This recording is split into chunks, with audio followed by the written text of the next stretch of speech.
खड़े हो जाएंगे और आज की आराधना को हम शुरू करेंगे। बाप, बेटा और रूपाक के नाम से, आमीन। या की स्तुति करो, हे मेरे मन, यहोवा की स्तुति कर। मैं जीवन भर यहोवा की स्तुति करता रहूँगा। जब तक मैं बना रहूँगा तब तक मैं अपने परमेश्वर का भजन गाता रहूँगा। तुम प्रधानों पर भरोसा न रखना, न किसी आदमी पर, क्योंकि उसमें उद्धार करने की शक्ति नहीं है। उसका भी प्राण निकलेगा, वह भी मिट्टी में मिल जाएगा। उसी दिन उसकी सब कल्पनाएं नष्ट हो जाएंगी। क्या ही धन्य है वह जिसका सहायक याकूब का परमेश्वर है और जिसका भरोसा अपने परमेश्वर यहोवा पर है।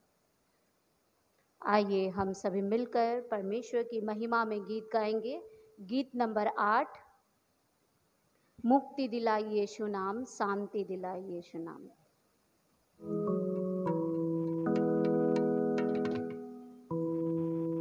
मुक्ति दिलाए यीशु नाम,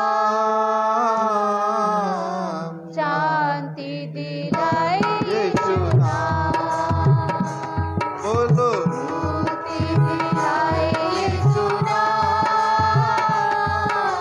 शांति दिलाए यीशु नाम। धरनी में तूने जन्म लिया, धरनी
अशैर बानी की किताब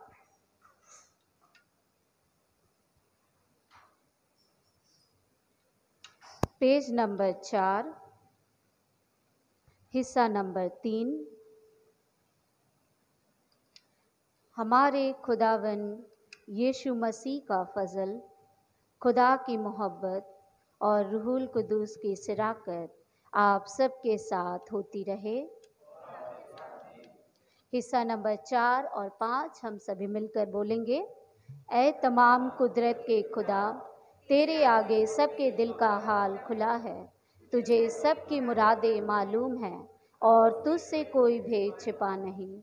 अपने पाक रूह के असर से हमारे दिल के ख्यालों को पाक कर, ताकि हम तुझसे कामिल मोहब्बत रखें और लायक तौर पर तेरे पाक नाम की बड़ाई करें। हमारे खुदावन मसीह के वसीले से आमीन। आलमे बाला पर खुदा का जलाल और ज़मीन पर उसके लोगों में सुलह। खुदावन खुदा, आसमानी बादशाह, तमाम कुदरत के खुदा बाप, हम तेरी परस्तिश करते, तेरा शुक्र करते और तेरे जलाल के लिए तेरी हम्द करते हैं। ऐ खुदावन यीशु मसीह, बाप के इकलौते बेटे, ऐ खुदावन खुदा, खुदा के बर्रे, तू जहान का गुनाह उठा ले जाता है, हम पर रहम कर। तू बाप के दाहिने बैठा है, हमारी दुआ कबूल कर, क्योंकि ऐ यीशु मसीह, तू ही कदूस है, तू ही खुदाबंद है, तू ही पाक रूह के साथ खुदा बाप के जलाल में आला है। आमीन। मेहरबानी से बैठिए। आइए हम अपने सरों को परमेश्वर की हजूरी में झुकाएंगे और दुआ में जाएंगे। दयालु कृपालु परमेश्वर पिता, इस वक्त आपके हजूरी में हम सभी आते हैं प्रभु। अपने सिरों को हम झुकाते हैं, अपने दिल और मन को प्रभु आपकी ओर लगाते हैं पिता, क्योंकि आप राजाओं का राजा, प्रभुओं का प्रभु हो। सर्वशक्तिमान पिता परमेश्वर आप हो, क्योंकि सारी आशीषें, सारी बरकतें प्रभु आपकी ओर से हैं। और जब आज हम सभी यहाँ पर उपस्थित हैं आपके भवन में पिता, ये भी आपका अनुग्रह है पिता परमेश्वर, जिसके चलते प्रभु हम आपके भवन में आ सके हैं पिता। इसके लिए आपके बहुत बहुत शुक्रगुजार हैं पिता। और प्रभु प्रार्थना करते हैं प्रभु जी हमारी कलीसिया के लिए, हर एक परिवार के लिए प्रभु जी, जिनको आप अपनी हजूरी में लेकर आए हैं पिता। पिता परमेश्वर, हर एक के ऊपर अपनी दया, कृपा और अपनी रहम भरी दृष्टि बनाए रखना प्रभु। जो चल कर आए हैं पिता परमेश्वर, उन्हें स्वीकार करना, और जो पिता रास्ते में हैं, घरों में हैं पिता, आप उन्हें भी पिता परमेश्वर अपनी हजूरी में लेकर आइए प्रभु, कि सभी मिलकर पिता परमेश्वर आपकी महिमा और आपकी प्रशंसा करें। खुदावन यीशु, हम पापी मनुष्य हैं, जाने अनजाने में बहुत सारी गलतियां, गुनाह हमसे होती हैं पिता, लेकिन पिता परमेश्वर आप माफ़ करने वाला परमेश्वर हो, आप उद्धार और मुक्ति देने वाला परमेश्वर हो, आप ज़िंदगी देने वाला परमेश्वर हो। खुदावन यीशु, जो ज़िंदगी आपने हम सबको दी है पिता, इसके लिए आपके बहुत बहुत धन्यवादी हैं पिता। और प्रार्थना करते हैं प्रभु जी कि इसी प्रकार हम सभी आपके वचन में, आपकी अगुवाई में, आपके अनुग्रह में पिता परमेश्वर आगे बढ़ते जाएं, और हर एक परिवार के जीवन के द्वारा प्रभु आपको महिमा मिलती जाए। खुदावन यीशु, आज के दिन जब पूरे विश्व में पिता परमेश्वर आपके भक्तजन, आपके प्रियजन अजीज प्रभु आपके हैकल में आते हैं, आपकी आराधना करने, आपकी प्रशंसा करने, अपनी विनतियों, अपनी प्रार्थनाओं, अपनी तकलीफ़ों को खोल कर पिता के सामने रखने, तो होने दो खुदा बाप कि पिता परमेश्वर आप हर एक की प्रार्थनाओं को सुनो प्रभु जी।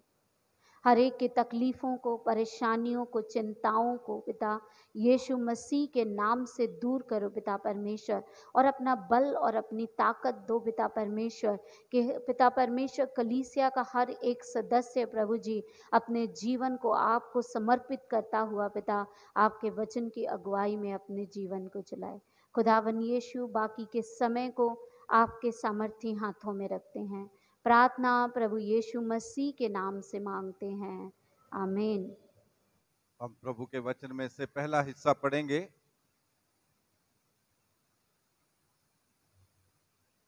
जो लिया गया है आमोस की किताब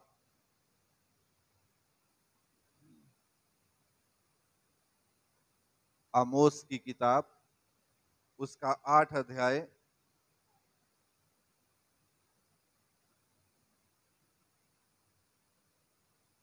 और उसके चौथे वचन से लेकर 10वें वचन तक। आमोस की किताब 8वां अध्याय चौथे वचन से लेकर 10वें वचन तक और असीम के साथ मिलकर प्रभु का वचन हम पढ़ेंगे। खुदा के कलाम में से पढ़ा जाएगा आमोस उसका 8वां अध्याय उसकी 4वीं आयत से लेकर उसकी 10वीं आयत तक। ये सुनो, तुम जो दरिद्रों को निगलना और देश के नर्म लोगों को नष्ट करना चाहते हो, जो कहते हो नया चांद कब बीतेगा कि हम अन्न बेच सकें, विश्राम दिन कब बीतेगा कि हम अन्न के खत्ते खोलकर एपा को छोटा और शेकेल को भारी कर दें, और छल से डंडी मारे कि हम कंगालों को रुपया देकर और दरिद्रों को एक जोड़ी जूतियां देकर मोल ले और निकम्मा अन्न बेचे। यहोवा जिस पर याकूब को घमंड करना उचित है, वही अपनी शपथ खाकर कहता है, मैं तुम्हारे किसी काम को कभी ना भूलूंगा। क्या इस कारण भूमि ना कांपेगी? क्या उन पर के सब रहने वाले विलाप ना करेंगे? ये देश सब का सब मिस्र की नील नदी के समान होगा, जो बढ़ती है फिर लहरें मारती और घट जाती है। परमेश्वर यहोवा की ये वाणी है, उस समय मैं सूर्य को दोपहर के समय अस्त करूंगा और इस देश को दिन दोपहरियां अंधियारा कर दूंगा।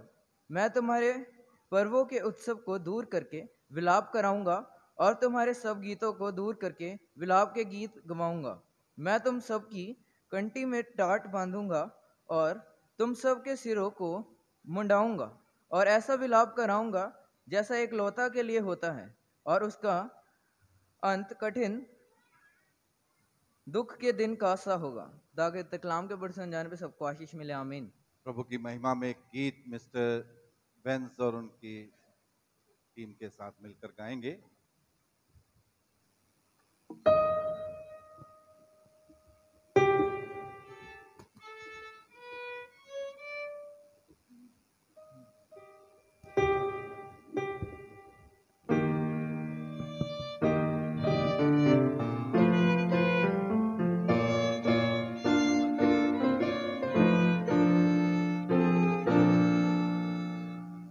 All hail the power of Jesus' name.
प्रभु के वचन में से हम दूसरा हिस्सा पढ़ेंगे जो लिया गया है पहले यूहन्ना की पत्री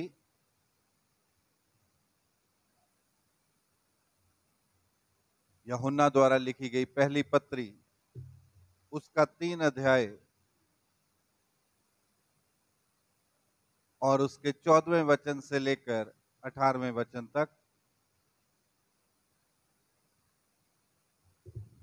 यूहन्ना द्वारा लिखी गई पहली पत्री, उसका 3 अध्याय 14वें वचन से लेकर 18वें वचन तक। हमारे बीच में मिसिस मंजू है, उनके साथ मिलकर प्रभु का वचन हम पढ़ेंगे। 1 जॉन चैप्टर 3 वर्स 14 to 18। हम जानते हैं कि हम मृत्यु से पार होकर जीवन में पहुंचे हैं, क्योंकि हम भाइयों से प्रेम रखते हैं। जो प्रेम नहीं रखता वह मृत्यु की दशा में रहता है। जो कोई अपने भाई से बैर रखता है वह हत्यारा है, और तुम जानते हो कि किसी हत्यारे में अत्यंत जीवन नहीं रहता। हमने प्रेम इसी से जाना है कि उसने हमारे लिए अपने प्राण दिए हैं, और हमें भी भाइयों के लिए प्राण देना चाहिए। पर जिस किसी के पास संसार की संपत्ति हो और वह अपने भाइयों के कंगाल देकर उस पर तरस खाना ना चाहे, तो उससे परमेश्वर का प्रेम कैसे बना रह सकता है। हे बालकों, हम वचन और जीभ ही से नहीं पर काम और सत्य के द्वारा भी प्रेम करें। इसी से हमें जानेंगे कि हम सत्य के हैं, और जिसके बाद में हमारा मन हमें दोष देगा उसके विषय में हम उसके सामने अपने अपने मन से ढांढस दे सकेंगे। परमेश्वर के वचन के पढ़े उस नहीं जाने पे आशीष हो। आमीन। आमीन। आइए हम सब प्रभु की हजूरी में खड़े हो जाएंगे।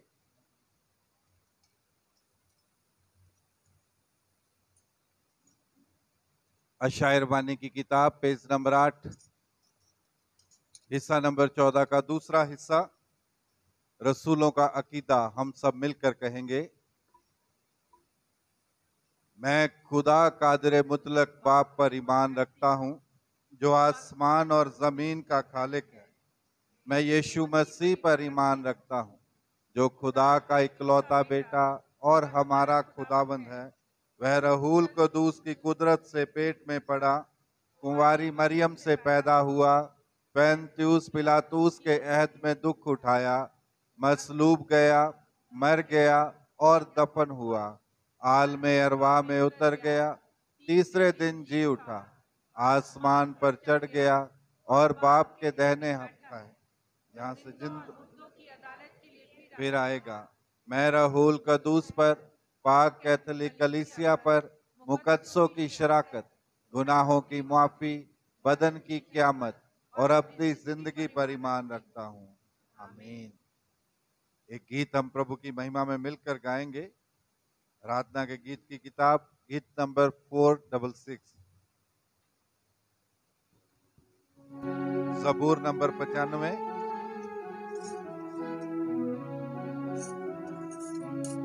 ये अज दे दिन सब सुनते हो आवाज खुदावंद। 466 नंबर गीत 466।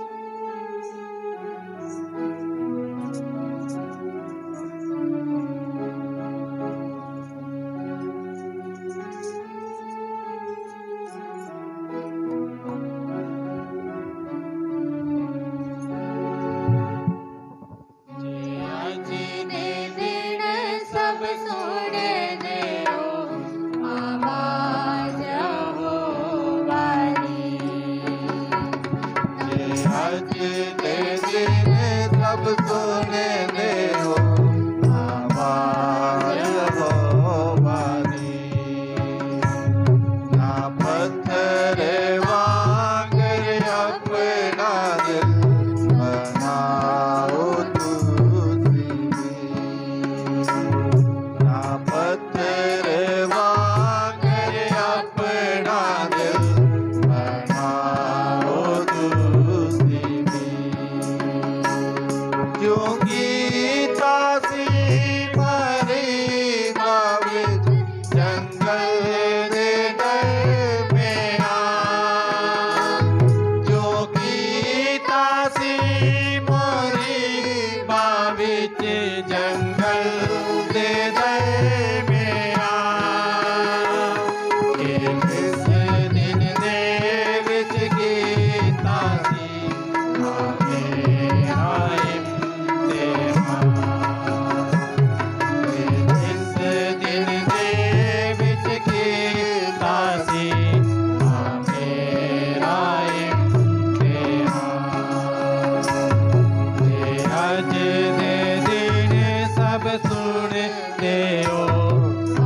कदी भी ना दाखिल होवन गे। जे अज दे दिन सब सुन देओ आवाज यहोवा दी। ना पत्थर वांगर अपना दिल बनाओ तुझे।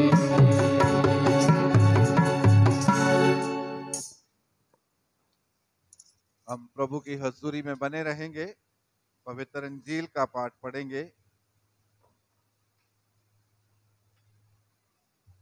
जो लिया गया है संत लूका द्वारा लिखी गई इंजील में से, उसका 16वां अध्याय और उसके 19वें वचन से लेकर 31वें वचन तक। The gospel written by Luke chapter 16 verse 19 to 31। संत लूका द्वारा लिखी गई इंजील उसका 16वां अध्याय 19वें वचन से लेकर 31वें वचन तक। इंजील हमारे प्रभु यीशु मसीह की, जिसमें इस प्रकार लिखा है, एक धनवान मनुष्य था जो बैंजनी कपड़े और मलमल पहनता और प्रतिदिन सुख विलास और धूमधाम के साथ रहता था।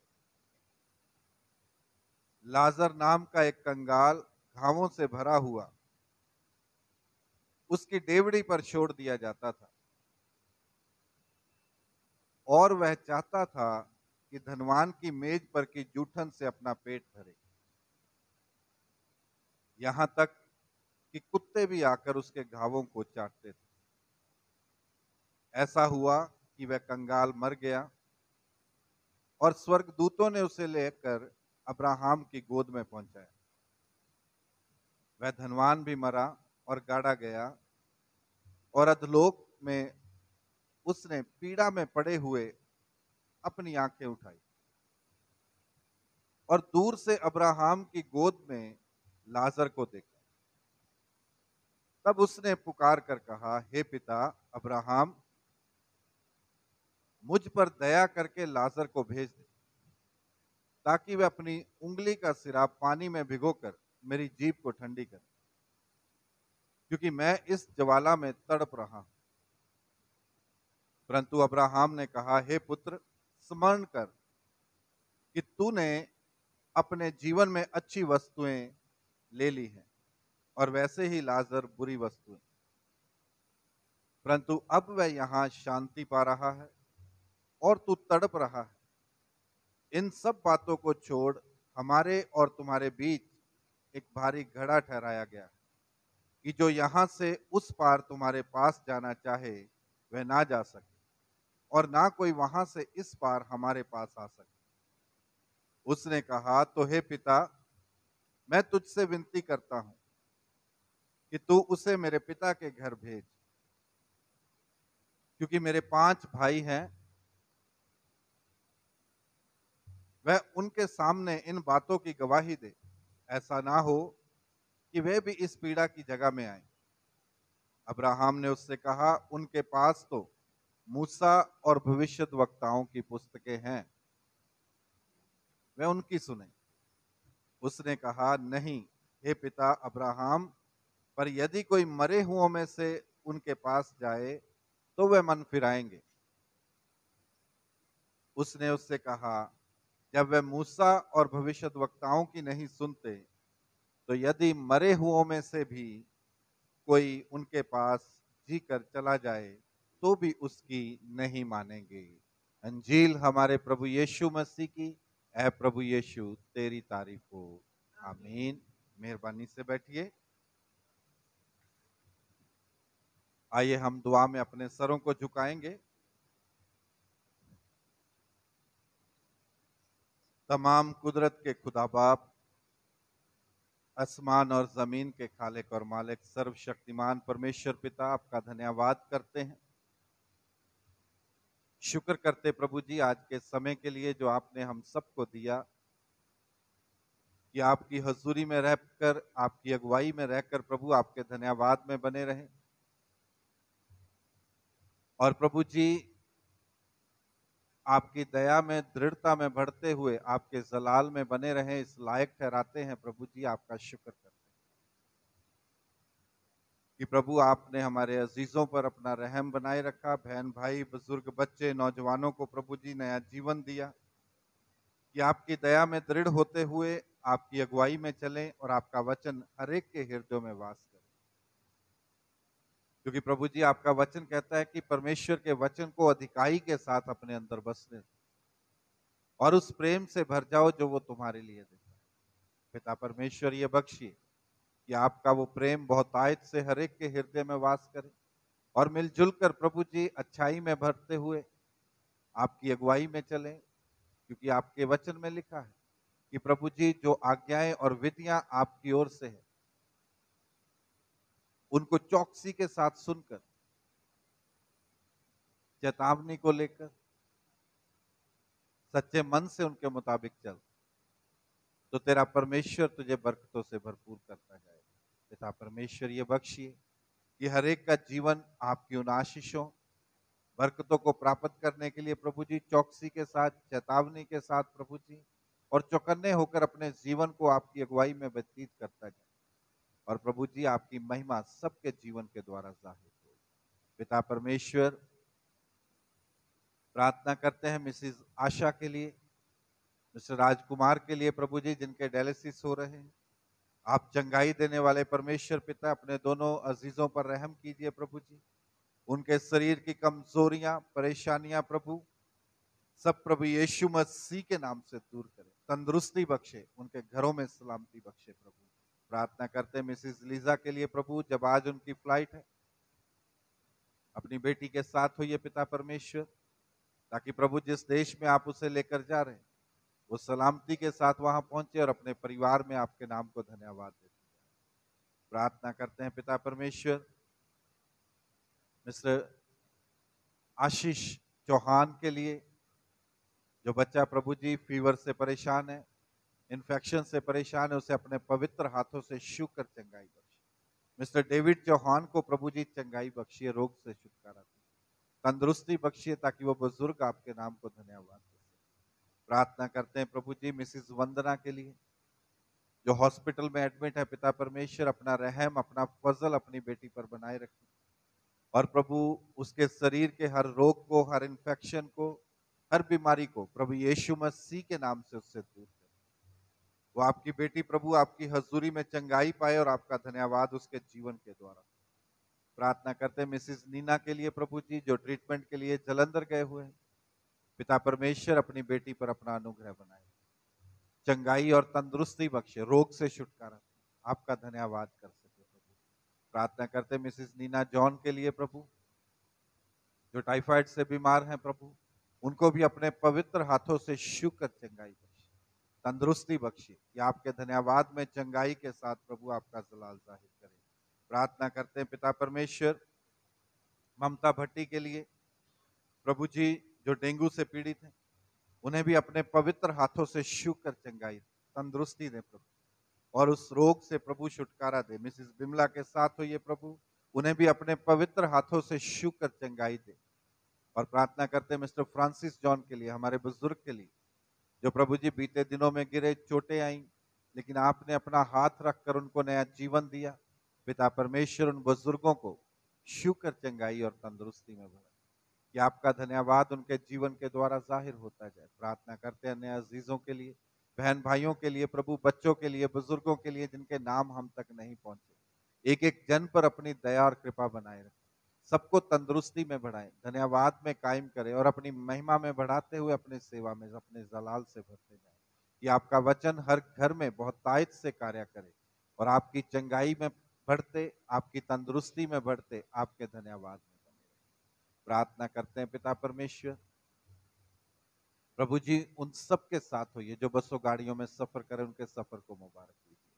प्रार्थना करते हैं प्रभु हमारे स्कूलों के साथ होइए, उनकी मैनेजमेंट्स के साथ होइए प्रभु जी, ये बख्शिए कि वो स्कूल तरक्की और उन्नति की ओर बढ़ते जाएं और प्रभु आपकी महिमा में कायम रहें, और जो बच्चे वहां पर आते हैं प्रभु एक अच्छे इंसान बनकर वहां से जाने वाले।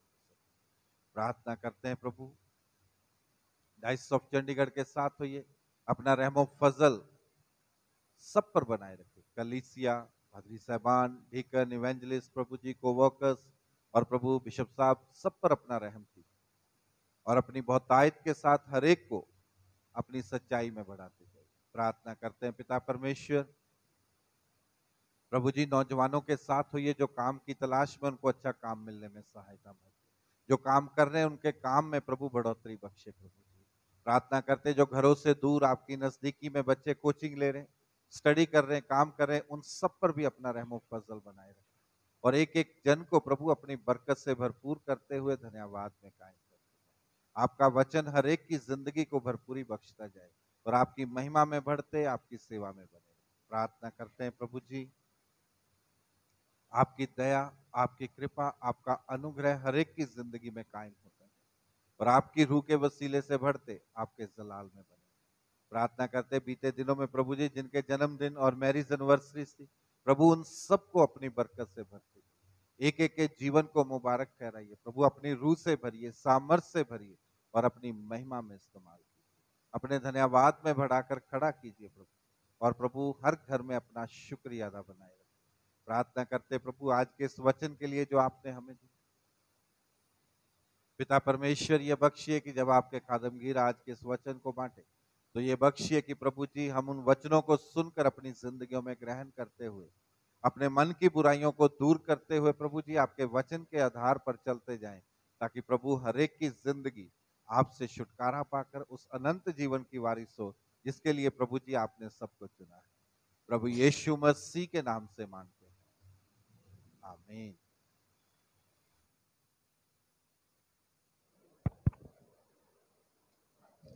प्रभु यीशु मसीह के मीठे नाम में आप सबको सलाम। हम परमेश्वर के वचन की ओर जाएंगे और आज का जो हमारा टॉपिक है वो है सच्ची करुणा न्याय पर आधारित है। The true compassion is based on justice.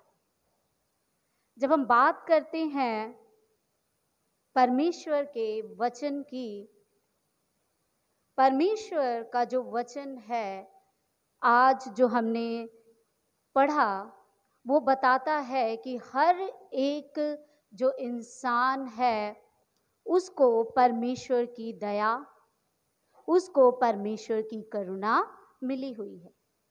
और आज जो हम यहाँ सभी उपस्थित हैं, परमेश्वर की हजूरी में आए हैं, स्तुति कर रहे हैं, उसकी आराधना कर रहे हैं, उसकी प्रशंसा कर रहे हैं, गीतों के द्वारा खड़े होकर, ताली बजाकर, अपने हाथों को उठाकर, ये सिर्फ और सिर्फ परमेश्वर की दया और करुणा के ही कारण है।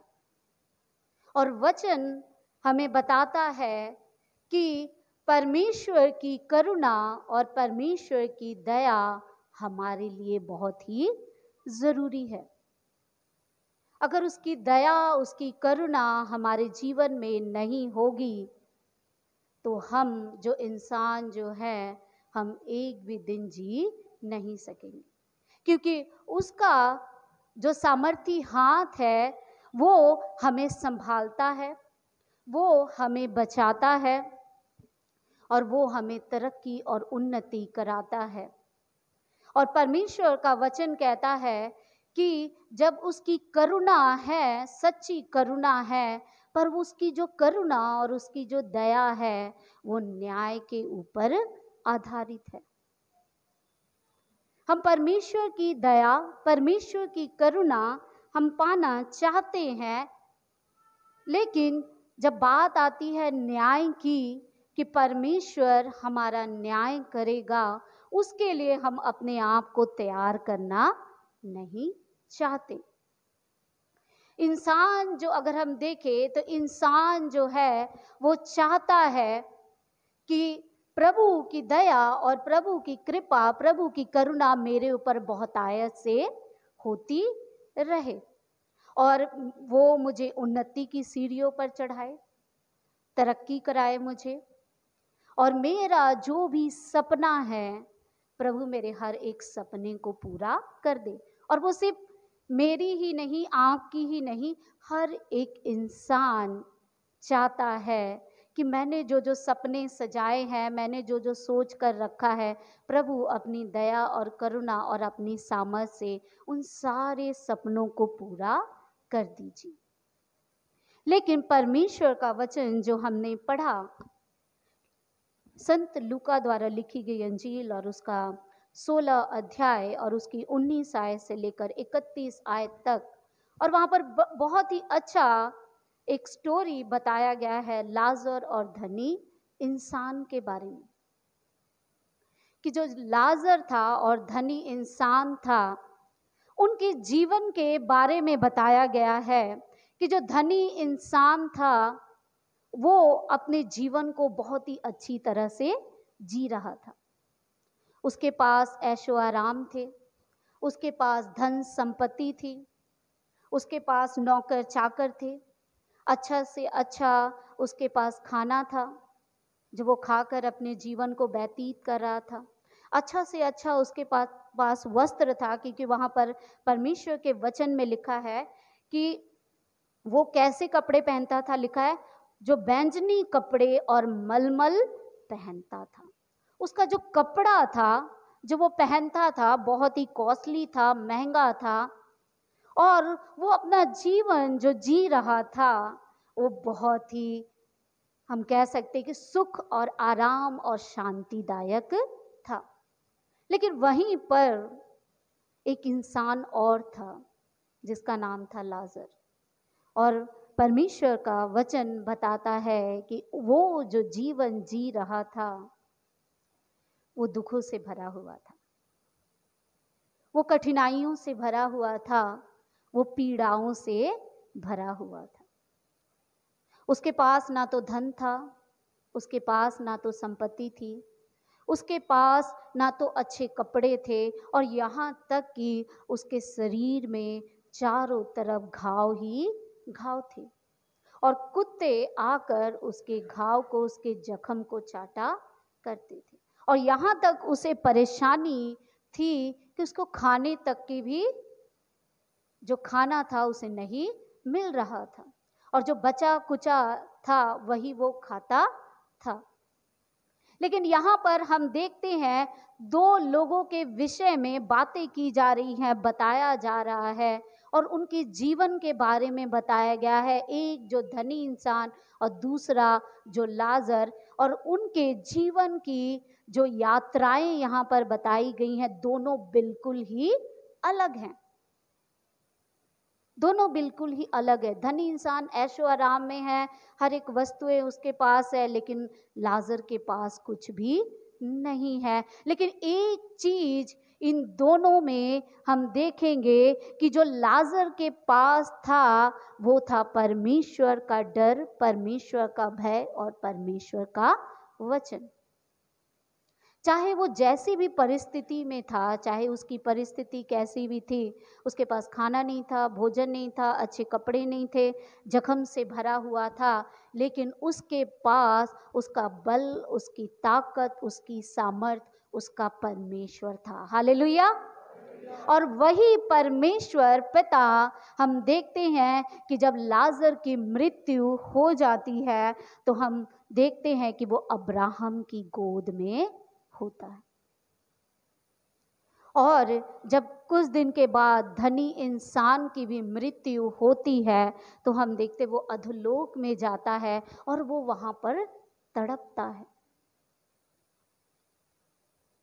और वो इतना ज्यादा तड़पता है कि उसे एक बूंद पानी तक वहां पर नसीब नहीं होता है। और वो रिक्वेस्ट करता है अब्राहम से, वो कहता है कि आप लाजर को बोलो कि मुझे एक बूंद पानी पिला दे। पर अब्राहम वहां पर एक शब्द कहता है, हम परमेश्वर के वचन से पढ़ेंगे।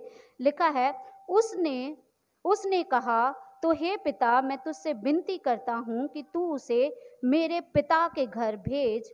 25 आयत में लिखा है, परंतु अब्राहम ने कहा, हे पुत्र, स्मरण कर कि तू अपने जीवन में अच्छी वस्तुएं ले चुका है और वैसे ही लाजर बुरी वस्तुएं, परंतु अब वह यहाँ शांति पा रहा है और तू क्या कर रहा है? तड़प रहा है। इंसान चाहता है अपने जीवन में सुख शांति आराम पाने के लिए, लेकिन सुख शांति आराम पाने के लिए हम जितनी ज़्यादा मेहनत करते हैं इन दुनियाई वस्तुओं को पाने के लिए, हमें उतनी ज़्यादा मेहनत अपने आत्मिक जीवन को बचाने के लिए भी करना पड़ेगा। हम देखते हैं, हम इंसान है ना, हम अपने शरीर को लेकर बहुत ज़्यादा चिंतित रहते हैं।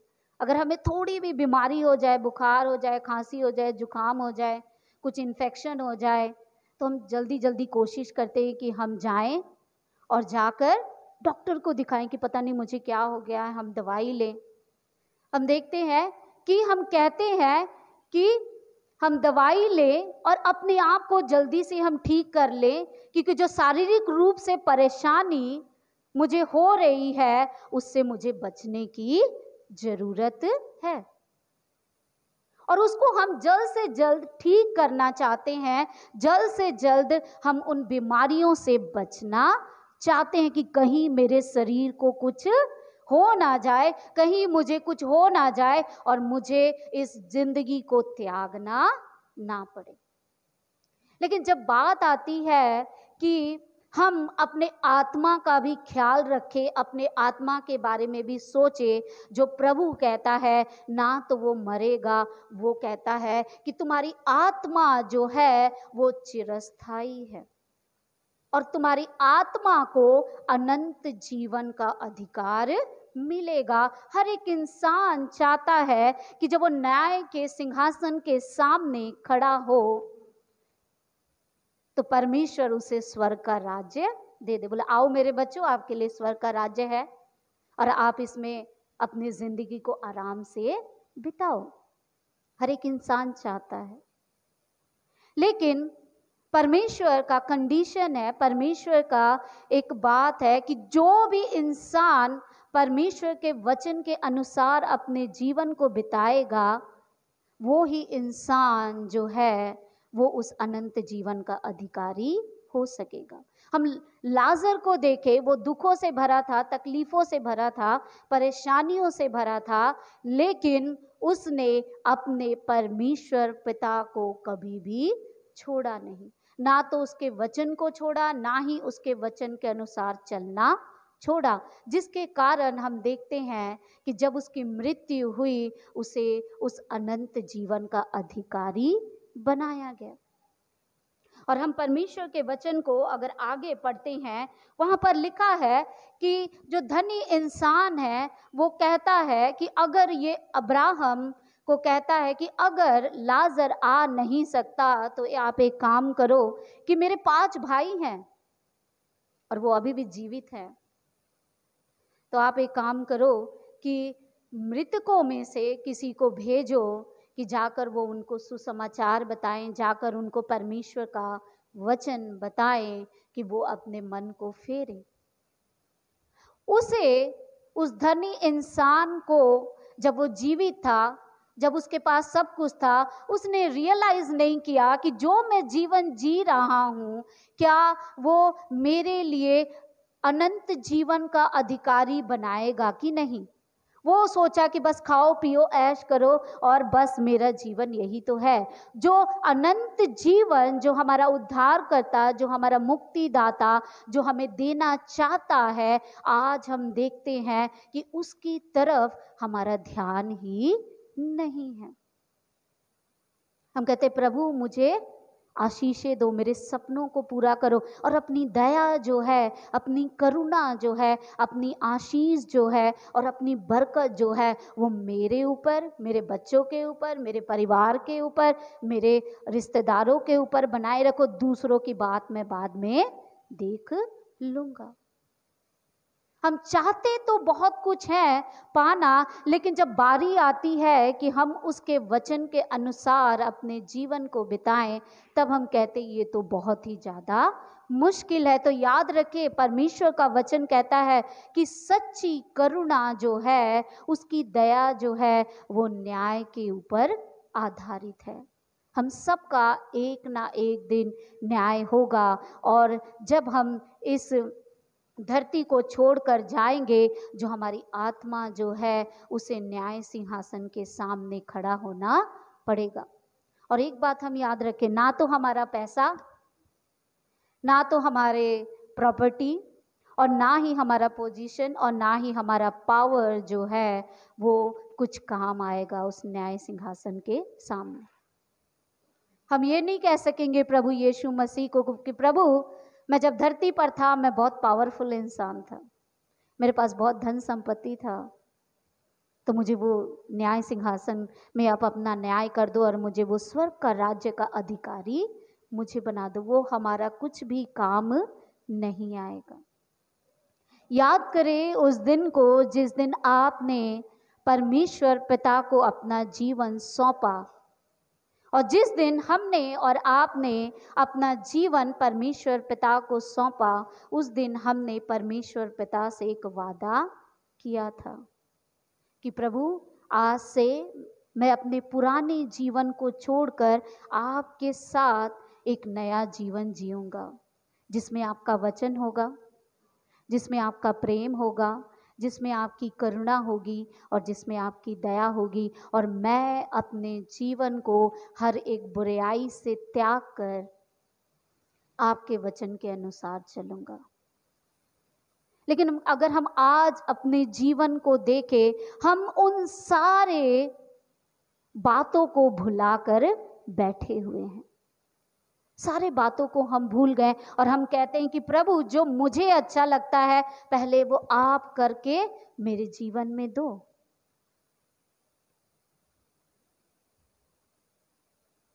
मेरे जीवन में जो जो इच्छाएं मैंने सजाकर, जो जो सपने मैंने सजाकर रखा हुआ है वो सारे आप कर दो।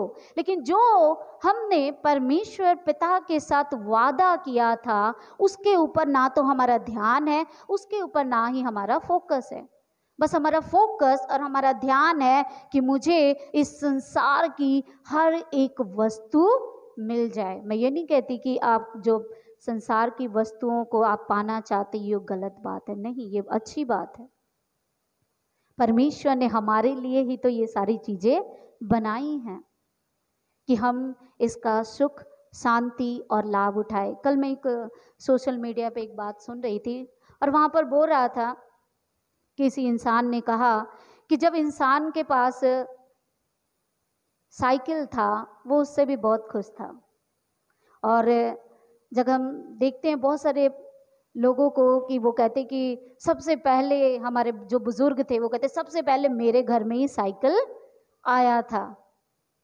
और जब साइकिल आया तो बहुत सारे गांव के लोग आ गए देखने, ओहो इसके पास तो साइकिल है।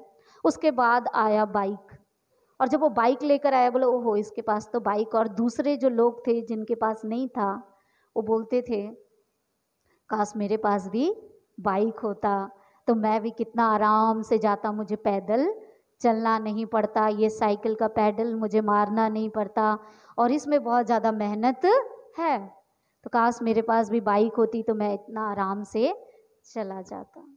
उसके बाद आया कार, और जब कार आया तो हम देखते हैं कि कार में आराम से बैठकर ना तो धूप लगती है, ना तो छांव लगता है, ना तो बारिश की चिंता है। आराम से हम, अगर गर्मी लगती है तो हम एसी ऑन कर लेते हैं, और अगर ठंड लगती है तो ब्लोअर उसमें भी है तो हम वो ऑन कर कर आराम से हम जहाँ चाहे वहाँ जा सकते हैं। हमने अपने जीवन को इतना कंफर्टेबल बना लिया उन सारी वस्तुओं से, और उसमें हम इतना आगे बढ़ गए कि जो परमेश्वर की दया, करुणा जो वो उसने हमारे ऊपर कर कर वो बरकतें दी, हम उस बरकत दाता को ही हम भूल कर बैठ गए। और हम कहते हैं कि नहीं नहीं जी आज तो चर्च जाना बहुत मुश्किल है, आज तो मेरा काम है, आज तो मैंने ये भी काम करना है, आज तो मैंने वो भी काम करना है। हमने परमेश्वर के वचन से पढ़ा आमोस और उसका 8 अध्याय और उसकी 4 आयत से लेकर 10 आयत तक। यहाँ परमेश्वर का वचन इस प्रकार से कहता है, लिखा है, यह सुनो तुम जो दरिद्रों को निगलना और देश के नम्र लोगों को नष्ट करना चाहते हो, जो कहते हो नया चांद कब बीतेगा कि हम अन्न बेचें, विश्राम दिन कब बीतेगा कि हम अन्न के खत्ते खोलकर एपा को छोटा और शेकेल को भारी कर दे और छल से दंडी मारे कि हम कंगालों को रुपया देकर और दरिद्रों को एक जोड़ी जूती देकर मोल ले और निकम्मा अन्न बेचें। जब परमेश्वर ने हमें आशीषें दे दी, बरकतें दे दी, अच्छा घर दे दिया, अच्छा जीवन दे दिया, हमें इधर से उधर जाने के लिए अच्छी अच्छी गाड़ियां दे दी, फिर हम कहते हैं कि अब मेरे से तो पैदल चला ही नहीं जाता, हम कहते हैं कि मेरे से तो ये काम ही नहीं होता, और हम कहते हैं कि परमेश्वर के घर भी जाना मेरे लिए बहुत ही ज़्यादा मुश्किल हो जाती। यहाँ पे कहता है कि उनको कहा गया कि आप सबत का दिन यहाँ पर बताया गया है, और बताया गया कि नया चांद, वो कहते हैं कि कब बीतेगा। लोग कहते कब बीतेगा ये नया चांद, जो उस समय पुराने नियम में जो लोग पर्व मनाया करते थे, और वो पर्व के दिन परमेश्वर की हजूरी में हैकल में जाया करते थे, और वो परमेश्वर के लिए अपनी भेंटों को चढ़ाया करते थे, उससे विनती करते थे, प्रार्थनाएं करते थे। विश्राम दिन के बारे में वहाँ पर बताया गया है कि लोग कह रहे कि ये विश्राम का दिन कब बीतेगा, कि मैं जाकर बुरे काम करूंगा, छल करूंगा, कपट करूंगा, किसी को ठगूंगा, किसी का बुराई करूंगा। मैं नहीं कहती, ये परमेश्वर का वचन कहता है। वो लोग जो थे वहां पर, वो कह रहे हैं कि कब ये पर्व खत्म हो कि हम जाएं, कब ये सबत का दिन खत्म हो, कब ये चर्च खत्म हो कि हम जाएं और हमारे कामों को, चाहे वो गलत है, चाहे वो बुरा है, चाहे वो जैसा भी है, हम उसको करने के लिए तैयार हो जाएं। क्यों हम उसको करेंगे? क्योंकि उसमें मुझे प्रॉफिट होता है, उसमें मुझे पैसा मिलता है, अच्छा खासा पैसा मिलता है। तो हम जो हैं, जो इंसान, वो पैसे के पीछे आज भाग रहे हैं। और उस समय भी लोग जब परमेश्वर पिता के हैकल में भी जाते थे तो उनका ध्यान उस तरफ होता था कि कब ये सारी चीजें खत्म हो जाएं और कब हम जाकर अपने कामों को कर सके, चाहे वो बुरा है, चाहे वो भला है, चाहे वो जैसा भी है, हम उसको करना चाहते हैं। लेकिन परमेश्वर का वचन वहां पर बताता है, यहोवा जिस पर याकूब को घमंड करना उचित है, वही अपनी शपथ खाकर कहता है, मैं तुम्हारे किसी काम को कभी ना भूलूंगा। क्या इस कारण भूमि ना कांपेगी? क्या उन पर के सब रहने वाले विलाप ना करेंगे? यह देश सब का सब मिस्र की नील नदी के समान होगा, जो बढ़ती है, फिर लहरें मारती हैं और घट जाती हैं। परमेश्वर यहोवा की यह वाणी है, उस समय मैं सूर्य को दोपहर के समय अस्त करूंगा और इस देश को दिन दोपहरी अंधियारा कर दूंगा। आज हम कई बार कहते हैं कि जो भी हम कर रहे हैं उसे किसी को भी पता नहीं चल रहा है, लेकिन एक बात आप याद रखें, आप जो भी कर रहे हैं, आप जो भी सोच रहे हैं, जो भी योजनाएं बना रहे हैं, वो आपका परमेश्वर देख रहा है। वो आपका परमेश्वर आपके मनों को, इच्छाओं को जांच रहा है। वो जांच रहा है, वो देख रहा है। हम इंसान से छुपा लेते हैं, हम इंसान को बताना नहीं चाहते हैं, लेकिन याद रखें, एक उद्धारकर्ता, एक परमेश्वर पिता है जिसने हमारे और आपके लिए अपनी जान कुर्बान की है और हमें उद्धार, मुक्ति, नया जीवन और अपनी दया और करुणा से हमें खरीद कर, अपने लहू से हमें खरीद कर नया बनाया है। लेकिन हम उन सारी बातों को भूल गए हैं, सारी बातों को भूल कर बैठे हैं। हम कहते हैं जो चलता है उसे चलने दो। याद रखे, परमेश्वर नहीं कहता जो चलता है उसे चलने दो। वो खरा है, वो पवित्र है और वो सच्चाई से न्याय करता है। वो ये नहीं देखेगा आपका कि आपका पोजीशन क्या है, आपके पास कितना पैसा है, वो देखेगा आपका काम। हम कई बार कहते हैं कि हम खाली हाथ आए हैं और हम खाली हाथ जाएंगे। एक बात याद रखें, हम खाली हाथ आए हैं लेकिन हम खाली हाथ जाने वाले नहीं हैं। हमारे काम हमारे साथ जाएंगे। जो काम आज हम इस दुनिया में कर रहे हैं, रोजमर्रा की जिंदगी में कर रहे हैं, वो हमारे साथ जाएंगे।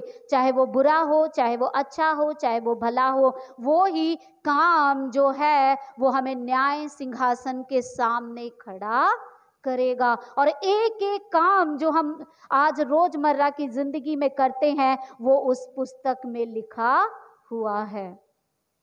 हम कहते हैं कई बार, ओहो मैं तो भूल गया मैं क्या किया, आज से 10 साल पहले, आज से 20 साल पहले, कल परसों, कई काम हम भूल जाते हैं। लेकिन याद रखें, हमारा परमेश्वर हमारे हर एक कामों का, हर एक बातों का जो हम जुबान से अपने निकालते हैं और अपने जीवन में करते हैं, वो एक एक बात वो लिख रहा है। तो याद रखें कि जब वो एक एक बात वो लिख रहा है, वो हमारे हर एक कामों को लिख रहा है, तो याद रखें कि उसका न्याय भी होगा और हम उससे बच नहीं सकेंगे। कोई भी हमें बचा नहीं सकेगा।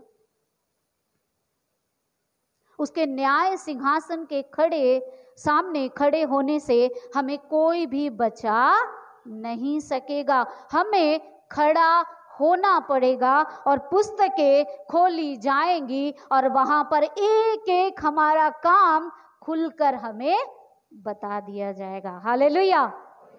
एक एक काम हमारा खुलकर बता दिया जाएगा जो हमने इस धरती पर रहकर किया है। हम इंसान से तो छिपा लेंगे, परमेश्वर से कैसे छिपाएंगे? अपने कामों को जांचें, अपने कामों को देखें जो आप कर रहे हैं। आप याद करें उस दिन को कि जो मैंने वादा किया अपने परमेश्वर पिता से कि प्रभु चाहे कष्ट आए, चाहे तकलीफें आए, चाहे बीमारियां आए, चाहे परीक्षाएं, मैं तुम्हें कभी भी नहीं छोड़ूंगा। लेकिन आज अगर हम देखें, हम कहते हैं प्रभु आप की इच्छाएं जो है वो मैं बाद में पूरी करूंगा, पहले मेरी इच्छाएं पूरा कर दो। आज जो इंसान जो है वो धन संपत्ति के पीछे भाग रहा है, अपनी इच्छाओं के पीछे भाग रहा, वो ये भी नहीं देखता मैं किसी का अगर बुरा भी करने जा रहा हूं, वो बोलता है इसमें तो मेरा फायदा है, कर डालो। किसी का बुरा करो, किसी का पैर खींचो अगर कोई उन्नति कर रहा है। इंसान की यही सोच है कि अगर किसी के पास है तो उससे झूठ बोलकर, उससे छल कर कर वो सारी चीजें ले लो। याद रखें हमारा प्रभु हमें ये सारी चीजें नहीं सिखाता है। हम उसके लोग हैं। हमें इस दुनिया में रहते हुए हमें इस दुनिया से अलग होना पड़ेगा। हमारा जीवन, हमारा चाल चलन, हमारा बोलचाल, हमारे बातचीत इस दुनिया से अलग होना चाहिए। अगर अभी भी हम उन्हीं सारे बातों में फंसे हुए हैं तो हम भी उन्हीं के समान हैं। प्रभु ने जो हमें नया जीवन दिया, प्रभु ने जो हमें उद्धार दिया, मुक्ति दिया, वो अभी भी सब कुछ हमारे लिए व्यर्थ है। हम उसका इस्तेमाल नहीं कर रहे। तो याद रखें कि आपको एक ना एक दिन खड़ा होगा उस न्याय सिंहासन के सामने और आपको तैयारी करनी पड़ेगी कि आप उस आग को जो जलता रहता है, अनंत जीवन की जलन को आपको ग्रहण करना होगा। हर एक इंसान चाहता है कि मैं स्वर्ग में जाऊं। हालेलुया।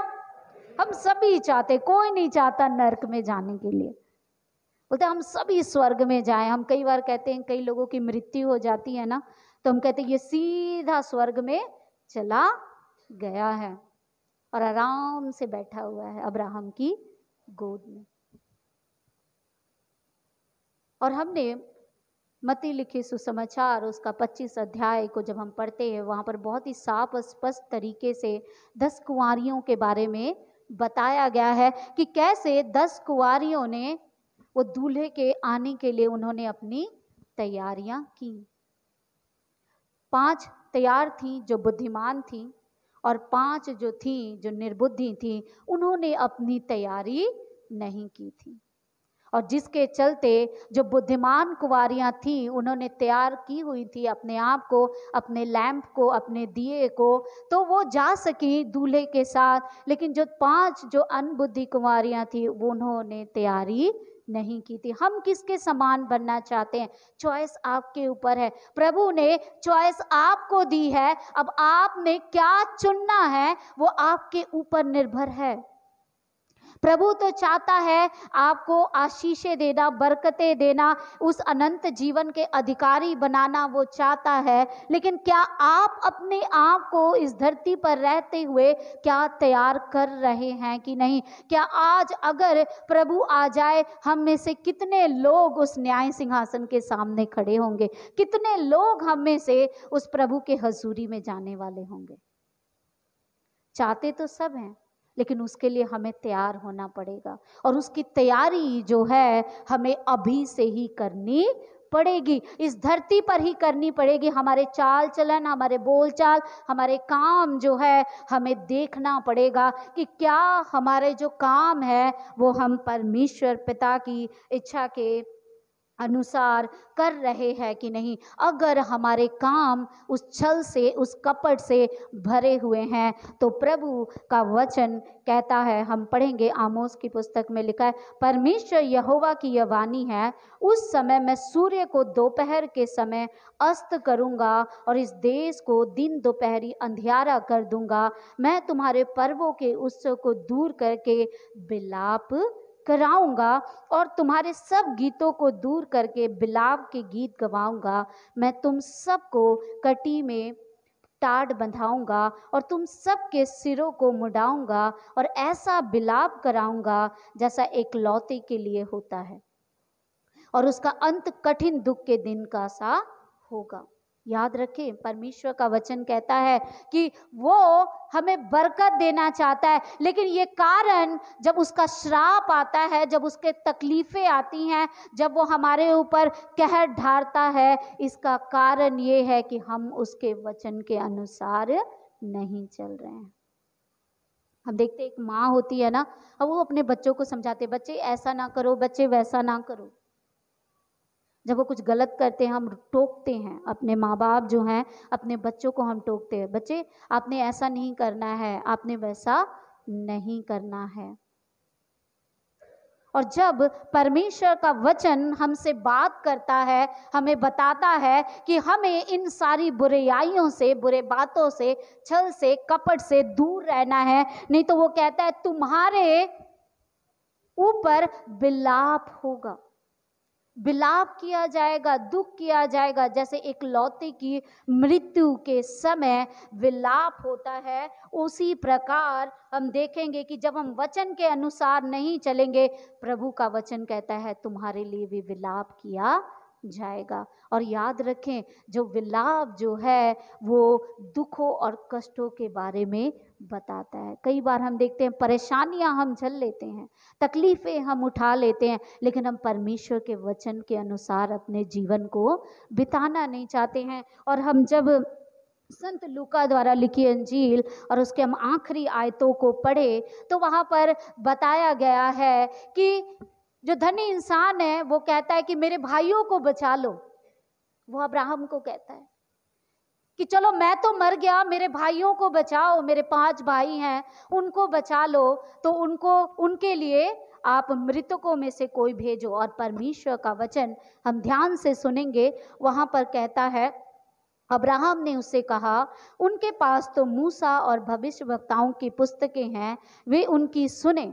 उसने कहा नहीं हे पिता अब्राहम, पर यदि कोई मरे हुओं में से उनके पास जाए तो वो मन फिराएंगे। उसने उससे कहा जब वे मूसा और भविष्यवक्ताओं की नहीं सुनते, तो यदि मरे हुओं में से कोई जी भी उठे तो भी उनकी नहीं सुनेंगे। हालेलुया।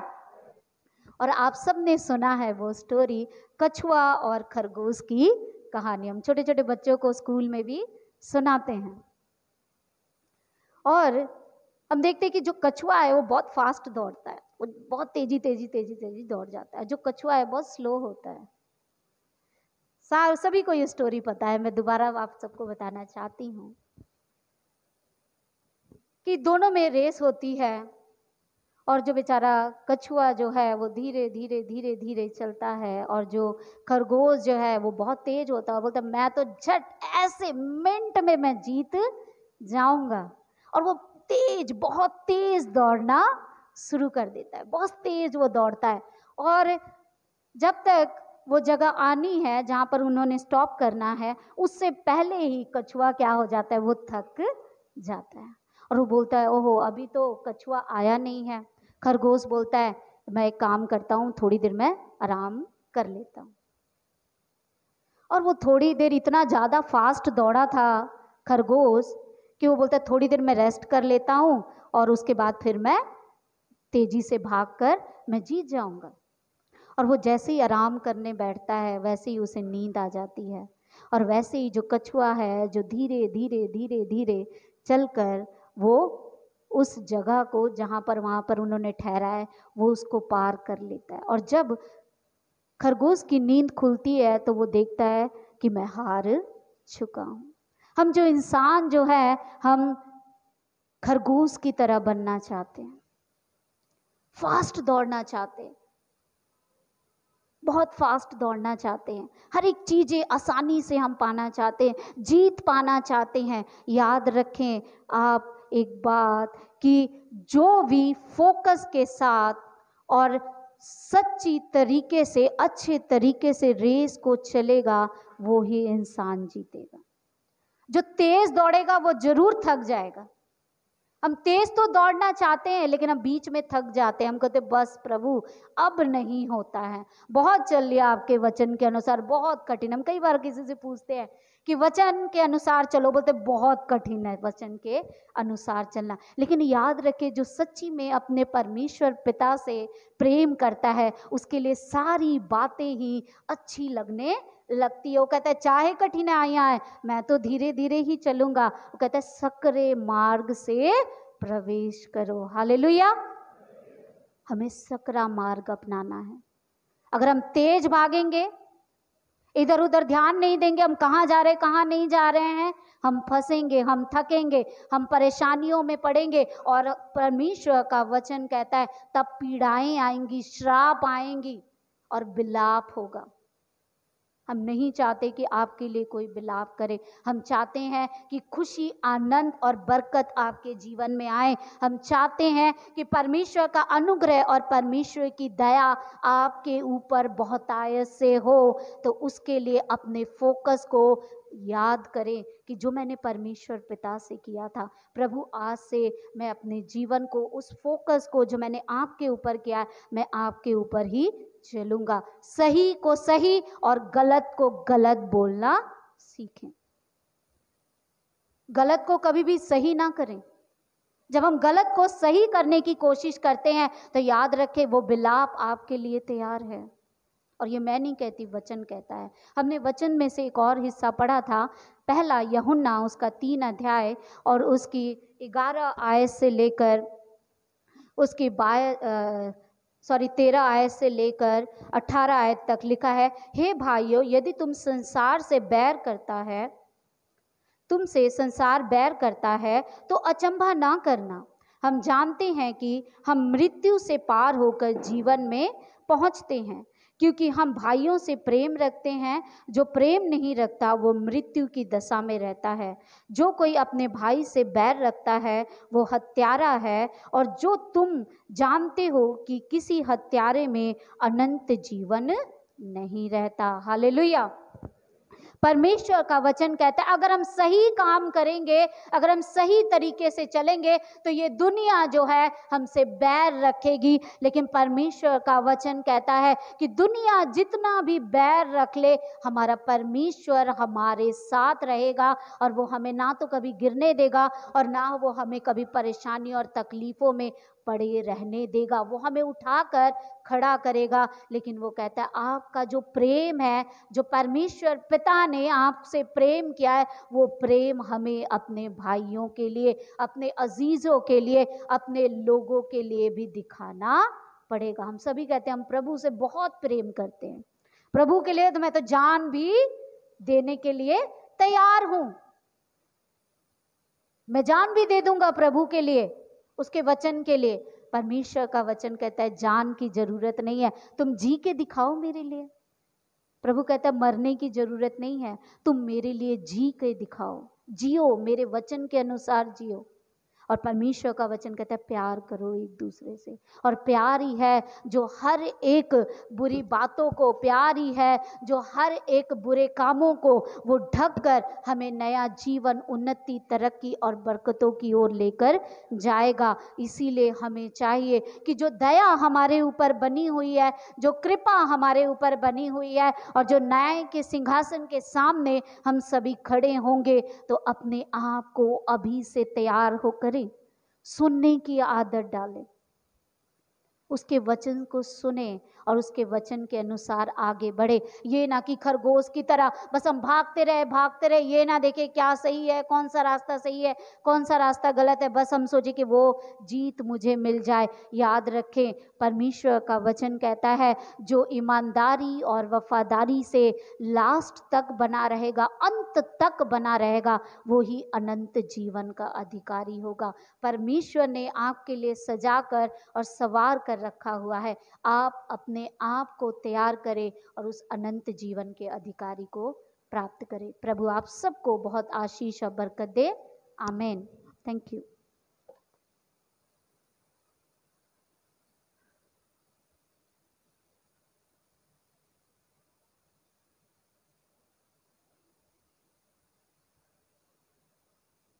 आइए हम सब प्रभु की हजूरी में खड़े हो जाएंगे, मिलकर जबूर गाएंगे, गीत नंबर 465।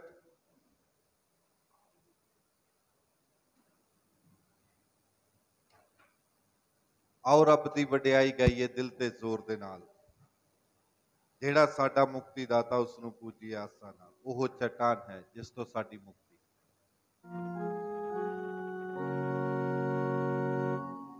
और अपनी वडियाई गाइए दिल ते जोर दे नाल, और अपनी वडियाई गाइए दिल ते जोर दे नाल, जेड़ा साडा मुक्तिदाता उसनु पूजिए आसा नाल, ओ चट्टान है जिस तो साडी मुक्ति है, ओ चट्टान है जिस तो साडी मुक्ति है। करांगा वडियाई ओदी जाके उसे दे हजूर, करांगा वडियाई ओदी जाके उसे दे हजूर, नाले खुशी असी करिए गाउंदे होए पाक ज़बूर, शुक्र होदा है जिस तो साडी मुक्ति है, शुक्र होदा है जिस तो साडी मुक्ति है।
साटा रब है हसी ओदे बंदे हाँ जो जो साटा रब है हसी ओदे बंदे हाँ हसी ओदी जूदे लोका उसदे हथ दियां बेटा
कुर्बानी तेरी सारी करे आपे हो कबूल कुर्बानी तेरी सारी करे आपे हो कबूल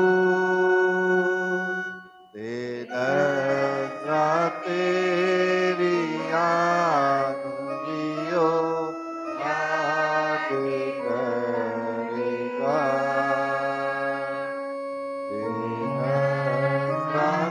तेरी आनुलियो याद करेगा बख्शेगा तैनो सब जो तेरे दिल में है मुराद बख्शेगा तैनो सब जो तेरे दिल में है मुराद पूरा करेगा ओ तेरा मतलब जरा जरा पूरा करेगा ओ तेरा मतलब जरा जरा सर्वशक्तिमान परमेश्वर पिता इन भेंटों को जो आपकी हजूरी में खुशी के साथ दी आपके हाथों में सुपुर्द करते हैं प्रभु जी जिन हाथों ने प्रभु जिन कमाइयों से प्रभु खुशी के साथ आपके घर में दी उनके भंडारों को हमेशा भरे रखे बरकतों से भरपूर करे और उनकी कमाइयों में बढ़ोतरी बख्शे अपनी महिमा में इस्तेमाल करे और अपने धन्यवाद में बढ़ाकर खड़ा करे प्रभु यीशु मसीह के वसीले से आमीन। हम प्रभु की प्रार्थना सब मिलकर कहेंगे आए हमारे बाप आप जो आसमान पर हैं आपका नाम पाक माना जाए आपकी बादशाहत आए आपकी मर्जी जैसे आसमान पर पूरी होती है जमीन पर भी हमारे रोज की रोटी आज हमें बख्श दे जैसे हम अपने कसूरवारों को माफ करते हैं हमारे कसूर हमें माफ कर हमें आजमाइश में न पड़ने दे बल्कि बुराई से बचा क्योंकि बादशाहत कुदरत और जलाल हमेशा तक आपके आमीन। अब हमारे खुदावंद यीशु मसीह का फजल खुदा की मोहब्बत रसूल कदूस की शराकत और बरकत अब से लेकर हमेशा तक आए हुए अजीजों के साथ आपके खादमगीरों के साथ और जो नहीं आ सके प्रभु उन सब के साथ, तमाम पवित्र लोगों के साथ हमेशा तक होती रहे। आमीन। सबको सलाम। मेहरबानी से बैठिए।